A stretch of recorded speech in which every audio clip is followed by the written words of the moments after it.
Okay, so everyone is being informed that this meeting will be recorded. Students will not be able to attend the sync class and will also serve as your reviewer.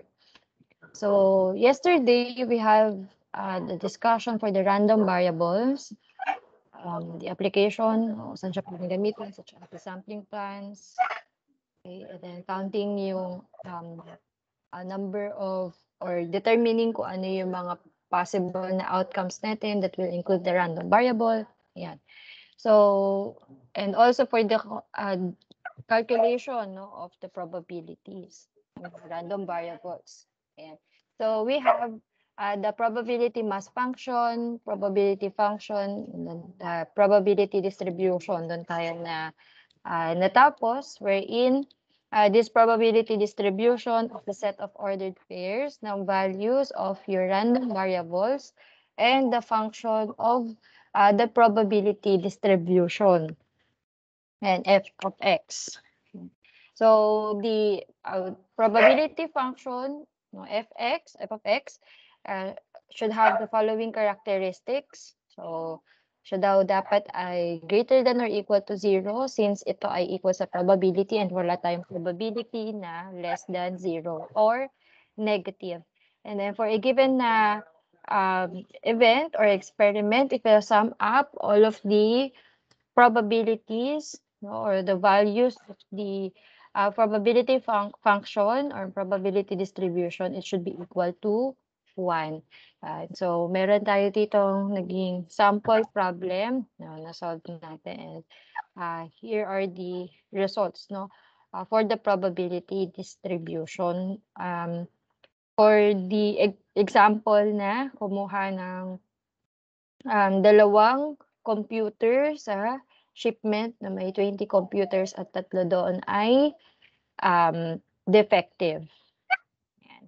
So, we'll continue our discussion for the cumulative distribution function of discrete random variable and discrete sample space. Okay. So, for the cumulative distribution function, it is denoted as capital letter F of x. No? And it's equal to this equation. The cumulative distribution function is equal to the probability of the random variable na less than or equal to the value of that random variable. Or actually, it is the probability of the utmost number or utmost value of the random variable. Yan. So if you'll get that probability, it's equal to the summation of the probability distribution of t, wherein t is less than or equal to the value of that random variable. The cumulative distribution function of the random variable x. So, mas ma-appreciate natin itong equation of the cumulative distribution function if we'll be applying it on a sample na problem. Yan.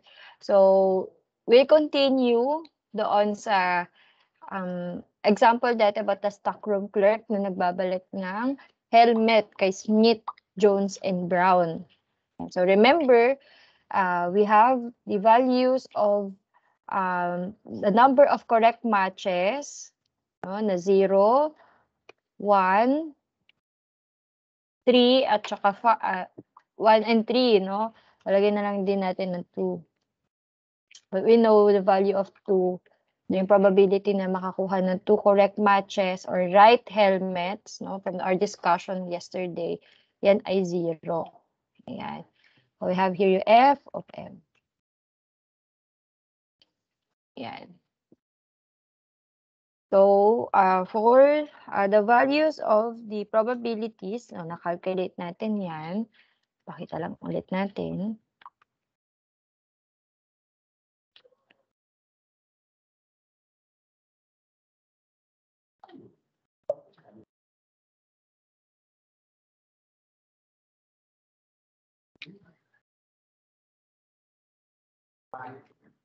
So ito ay 1/3, 1/2, and then 1/6. Babalikan natin. Ito. Yeah, so 1/3, 1/2, and then 1/6. Okay? So, it comes from yung example natin of stockroom clerk. Ayan. We compute for the probabilities. Ayan. So, para makapag-compute pala tayo ng cumulative distribution function, we should know the probability distribution, no, of the random sample. Kasi isa-sum up lang natin yun to get the cumulative. Ayan. So, desolve na natin itong probability distribution. Ayan, hanapin na lang natin yung cumulative. Yeah. So for the cumulative distribution of random variable x, no, so it's equal to the probability of x, no, and then less than or equal to the value of that random variable, or equal siya sa summation, no, of our f of t, wherein t should be less than or equal to the value of the random variable x. So let's say we want to get the cumulative distribution function of the random variable na 0. Okay? Wherein 0 means na walang correct match na na-receive. Ayan. Or hindi tamang helmet yung na-receive ng mga employees natin. So it's equal to the probability of x na less than or equal to 0. Ayan. So in our given, meron ba ditong less than 0?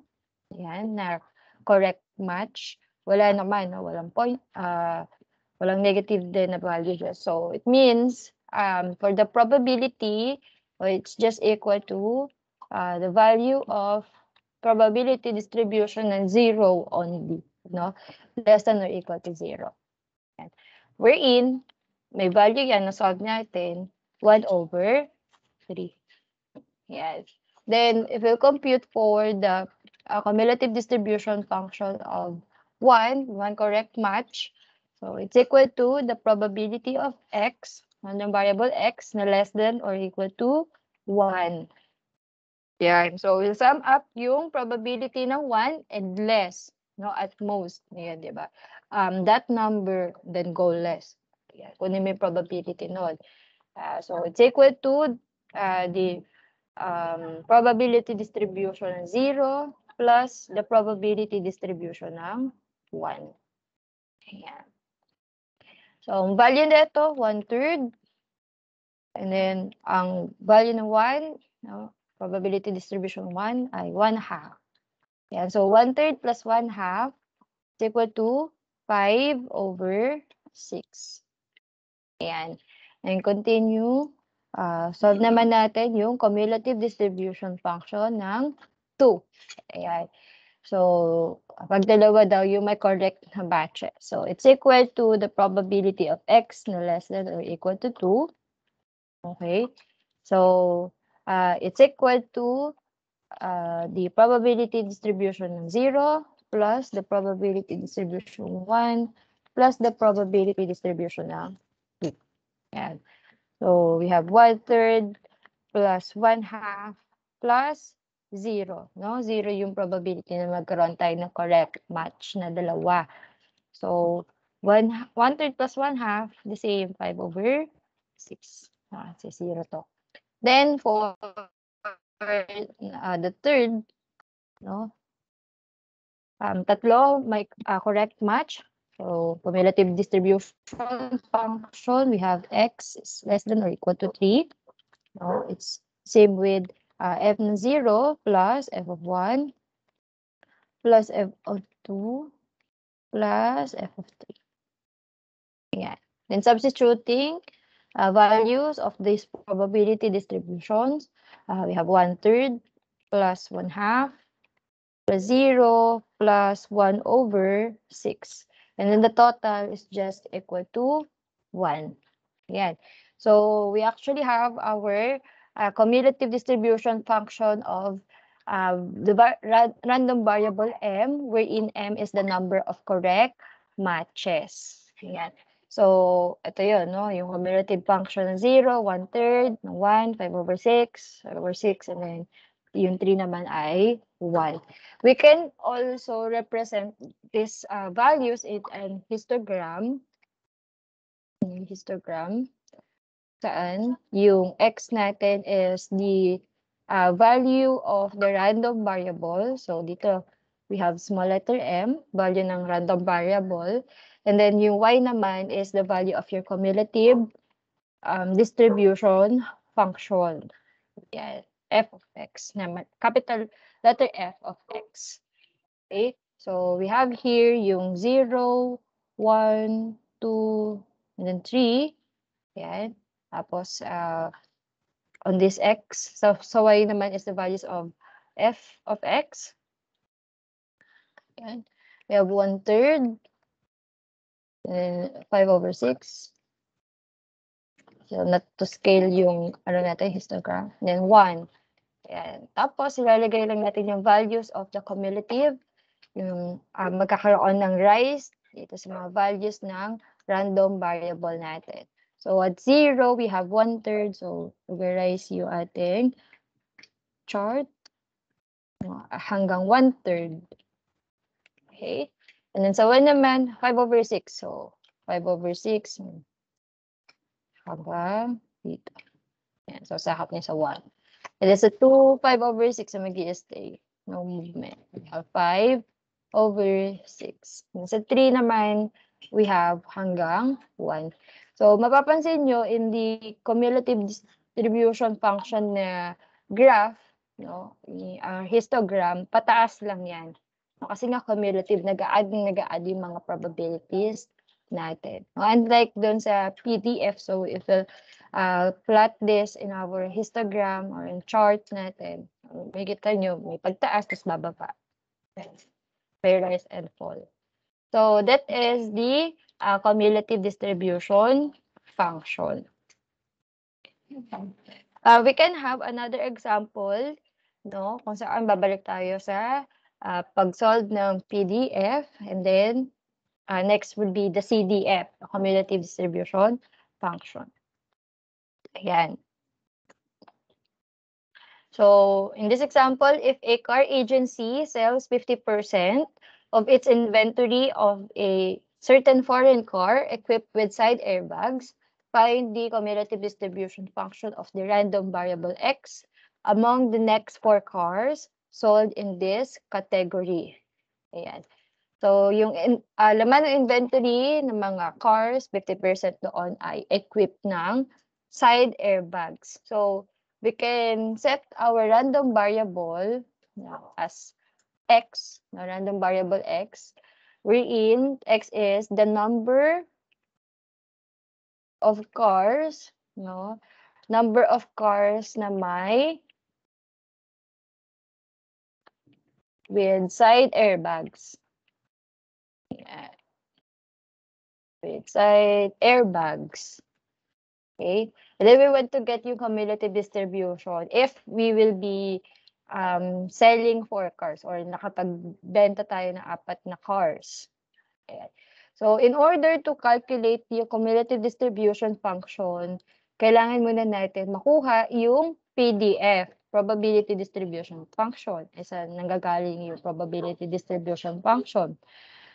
Kailangan malaman mo, no, kung ano yung mga values ng random variable natin.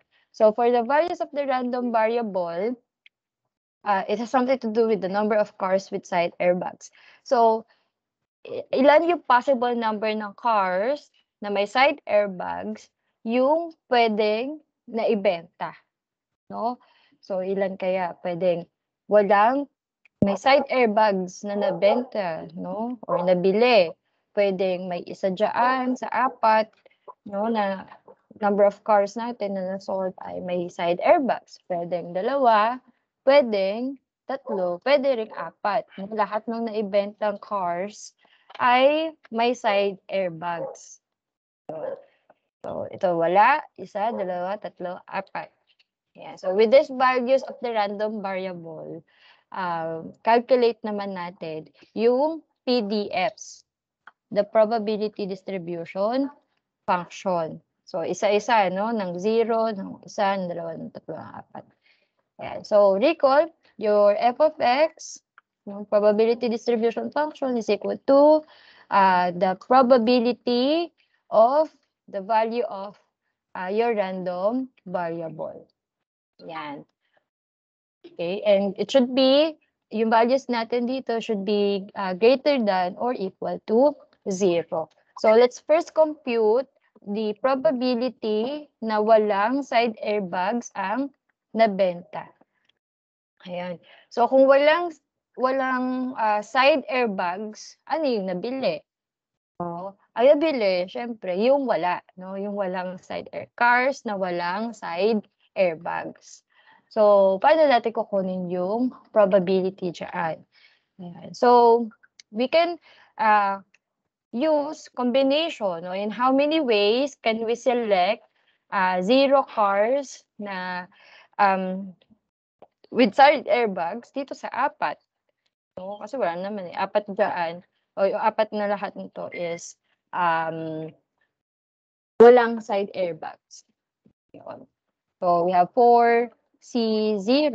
Ayan, no? Selecting 0 sa 4. Yung 0 is the number of side airbags. Ayan. Lang.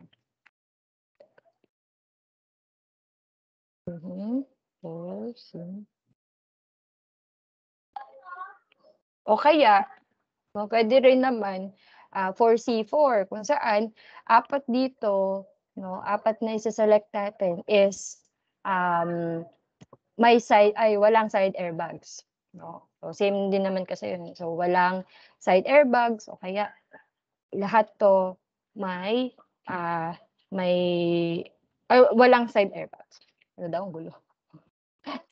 Ayan, so 0 is yung with side airbags o kaya the same lang naman ng value kapag 4C4 wherein 4 na isa-select mo dyan is walang side airbags, yung kabaliktaran. No? So, same value, it's equal to 1. And then, the denominator would be yung total number of possible outcomes natin. Ayan. So, ang possible outcome is makakuha ng car na with side airbags or without side airbags. Na dalawa lang. And then we'll select 4. We can use yung equation na 2 raised to n to compute for the total number of possible outcomes. So, 2 represents yung dalawang possible na outcome na with or without na side airbags. And then n naman is the exponent, no? Saan it represents naman yung number of times na magse-select tayo ng cars. Ayan. So we have 2 raised to 4. So 2 raised to 4, we have 16, no? Na total possible na outcomes natin. Yeah. So 4C0 over 16, if you simplify it, it's equal to 1 over 16. Ayan. 1 over 16. Then, next naman is to compute for the probability distribution pa rin ng may isa dyan, no, sa 4. Isa sa 4 is with side airbags. Ayan. So, select tayo for C1. No, number of ways na isa dito is may side airbags. Over the total na probability or total number of sample, no, for C1 over 16, so it's equal to 1 over 4. Ayan. Then, probability naman na 2 sa 4 na nabili is with side airbags. So, we have 4C2. Ayan, over 16. If we'll simplify, 4C2 over 16, yan ay 3 over 8. Yan.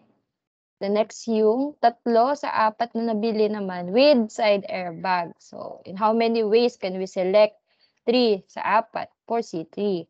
4C3 over 16 is equal to 1 over 4. Ayan. And then, probability naman na yung 4 na nabili natin, no, is lahat with side airbag. So, meron kang 4C4, no, over 16. Ayan. So, if we simplify, we have 1 over 16. Ayan. So, probability na with outside airbags, yung nabiling car, probability naman na isa may side airbags, so 2, 3, and then lahat ng cars na na-sold ay lahat with side airbag. So, meron na tayong probability distribution function. We'll now proceed with solving the cumulative distribution function na CDF or yung capital letter F of X. So, wherein equal siya sa probability of the random variable to happen na such that less than or equal to the value of the random variable. Yan yung X natin. So, kunin natin yung cumulative distribution function of 0. Ayan, of 0. So, it's equal to the probability ng 0 pababa. No, isa-sum up natin. Summation ng 0, probability pababa. So, ang nangyari dito, ang 0 is 1 over 16. And wala na. Kumpletuhin natin yung solution. We have here f of 0. In lang. So, 1 over 16. Then, the cumulative distribution function ng 1. So, it's equal to 1, probability na 1, plus yung probability na 0. And substitute the value, we have 1/4 plus 1 over 16. So, 1/4 plus 1 over 16 equal ito sa 5 over 16. And then, next is yung CDF para sa dalawa. No? Dalawa dito sa cars natin ay with side airbags. It's equal to the probability ng dalawa plus yung probability ng isa plus yung probability ng 0. No? 2 and less. Yeah, 2 and less. Less than or equal to. Then substitute the values. We have 3 over 8 plus 1 over 4 plus 1 over 16. Ayan, kasi nasolve natin sila. No? And then, simplify. Ano ang value natin? Ang value natin is 11 over 16. Ayan, 11 over 16. The next is the cumulative distribution function of 3. So, it's equal to f of 3 plus f of 2 plus f of 1 plus f of 0. Ayan. And then, we'll substitute yung values. Value ay 1 over 4 plus 3 over 8 plus 1 over 4 plus 1 over 16. Ayan. And simplify, we have 15 over 16. And then lastly, na for the cumulative distribution function ng 4. Yan. So, it's equal to the probability na 4 plus probability 3 plus the probability we have 2, 1 plus 0. Yan. Then substitute 1 over 16. Yan. Plus 1 over 4 plus 3 over 8 plus 1 over 4 plus 1 over 16. Ayan. And then, yung sum niyan will be equal to 1. O, diba? Kasi kapag sinum up natin lahat ng PDF natin, it should be equal to 1. Ayan. So, dapat 1 yan, no? Kapag sinum up ninyo, no? And pinlog in sa calculators. Ayan. So, here, we have our values na cumulative distribution function. So, anong mapapansin ninyo dun sa nagawa natin na solution? So, cumulative na nag-add up per higher na habang tumataas yung value ng random variable natin. Kaya, so, sa shortcut, pwedeng kapag ayan, na-solve mo na yung sa una, add mo na lang yung probability ng sa 1. 1/4. Yan. So, ito, na-solve mo na 5/16. So, 5/16, add mo na lang sa probability ng 2, ng 3/8. Para hindi mo pa ulit-ulit na pina-plug in sa calculators yung mga values ng probability ng mga lower na values of the random variable. Yan. So, yung cumulative distribution function. Yan. So, we can also represent ito in histogram as well as yung probability distribution function natin.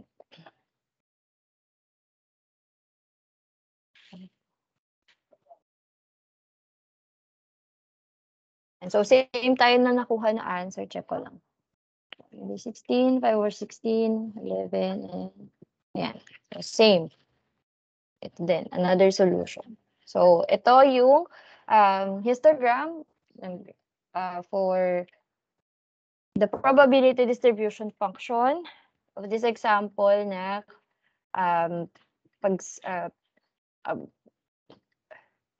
for the random variable x na number of cars with side airbags computing for the cumulative distribution function. Yan. So we have this f of x values ng 0, 1, 2, 3, 4 number of cars na may side airbags. Yan.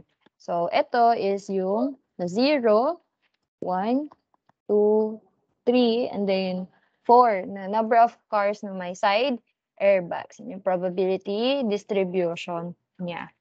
So 50%. 50%. Ayun, so 2, yun yung pinaka-mataas. Which is, ilan? 3/8, no? Yung probability. Yan. Pwede rin natin ilagay yung values niya. Kaya we have 3/8. 1/4.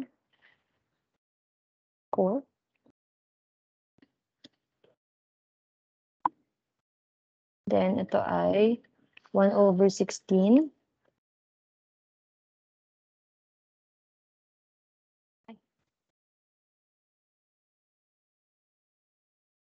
Yeah, 1/16, 1/4. Ayan. 3/8, 1/4. 1/16. Ayan, pantay. Yan yung values ng probabilities natin for the random variables. Wherein the random variable is the number of cars na may side airbags. Okay. Then for the cumulative distribution function naman, kapag inilagay natin siya sa histogram, it will be like this. So ito yung 0 number of cars na may side airbags, 1, 2, 3, and then 4. So for the values of probabilities, so nasolve natin yung kanina, we have 1/16. And then 5/16.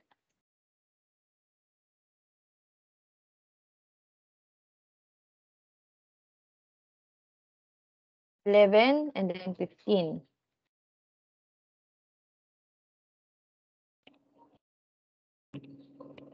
Yeah. Then we have 1. So yung end ng graph natin for the cumulative distribution function, it should be always equal to 1. Kasi sinum up lang naman natin yung lahat ng probability distribution. And if you'll compare yung graph for the PDF and CDF, yung PDF, we have the rise and then yung pagbaba. Pagdating naman sa cumulative distribution function, yan, pataas siya. Kasi ina-add up lang natin yung mga probabilities. Ayan.